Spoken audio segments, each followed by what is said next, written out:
Selamat pagi, baik lagi bersama Hendra Galias di sini.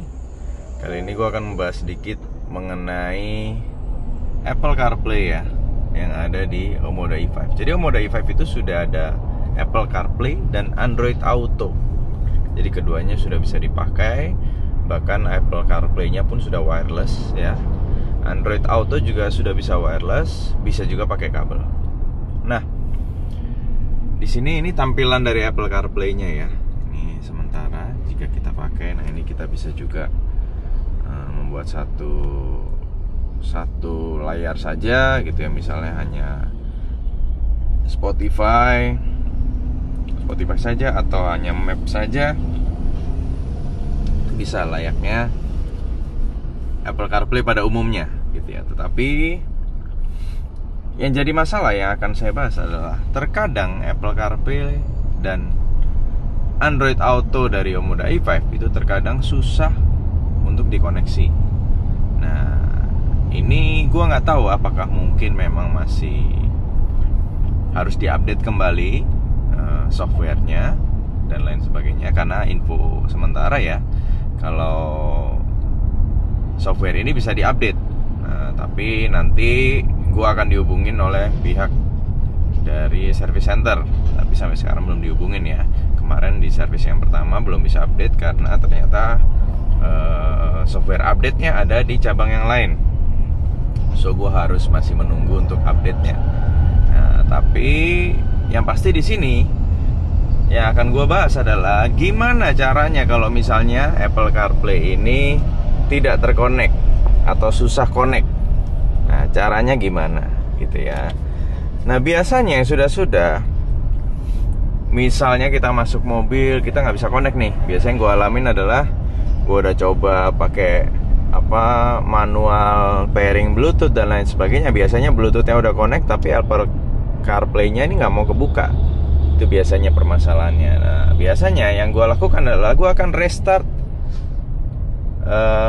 monitor atau head unit, restart sistemnya lagi. Nah, caranya gimana? Nah, caranya adalah kalian bisa ke sini. Ini ada tombol power ya di sini ya. Nah, tombol power ini gunanya adalah untuk mematikan atau menghidupkan layar atau head unit. Misalnya kita klik, nah head unitnya akan mati.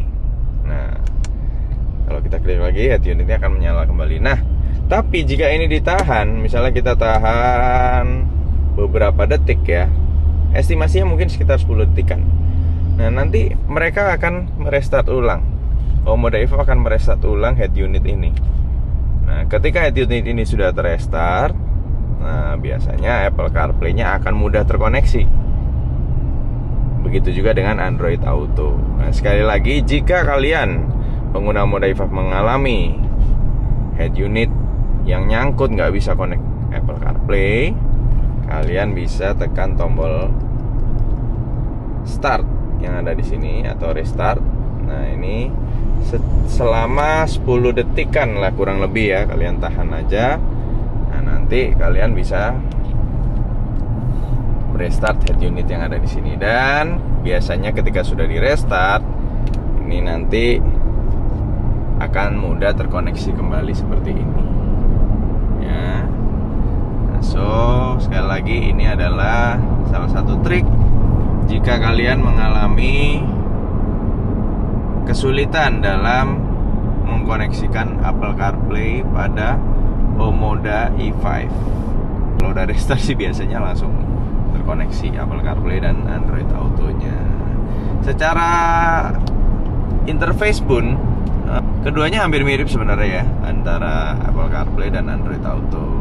Ada beberapa poin menurut gue pribadi Android Auto lebih kece aja ya untuk pemakaiannya. Contoh di Google Maps ini, kalau di Apple CarPlay itu kita nggak bisa kita nggak bisa zoom in zoom out gitu ya. Ini hanya bisa di recenter. Nah, ini kita nggak bisa nih, kita nggak bisa. Ini kekurangan dari Apple CarPlay ya menurut gua. Tapi kalau di Android Auto itu bisa, kita bisa besar kecilkan Google Map menggunakan jari. Nah, ya semoga sih nanti someday ada update ya dari Apple CarPlay ya, masa sih nggak bisa di zoom in zoom out gitu ya. Nah, itu ya kekurangannya sedikit lah setelah gue coba otak-atik ya.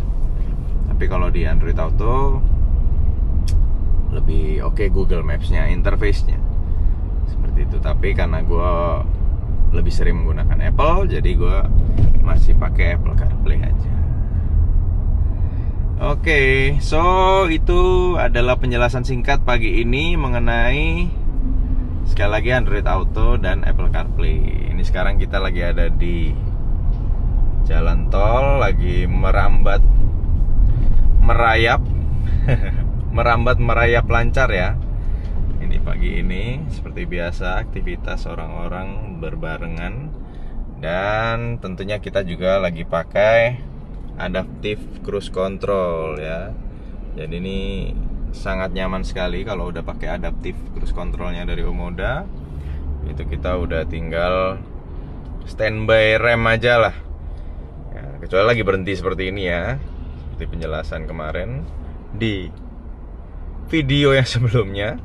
Nah, ini tinggal kita gas dikit, ya udah jalan. Sekali lagi ini nyaman, super nyaman dari Omoda e5. Sangat oke ya. Sekali lagi tetap waspada untuk para pengendara. Nih gue juga walaupun pakai adaptive cruise control, tetap waspada selalu, tetap standby di rem. Ya sambil menikmati matahari yang masih kuning ya. Masih asik mataharinya, masih enak dilihatnya. Oke, so sekali lagi nantikan VT selanjutnya, fitur-fitur dari Omoda e5, atau mungkin ada keluhan-keluhan apa, nanti kita bisa bahas ya. Selamat pagi semuanya, enjoy.